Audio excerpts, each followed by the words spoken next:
Asam fish. Ayan. Yan yung dinner ng aking madam.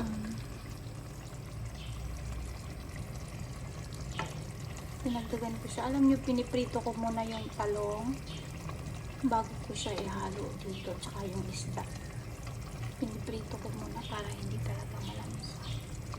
Asam fish to kung tawagin.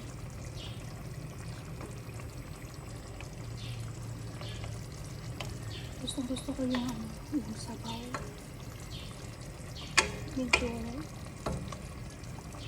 Medyo anghang. At wala siyang lansa kasi. Pinirito ko muna yung isda at saka yung talong. Asam fish.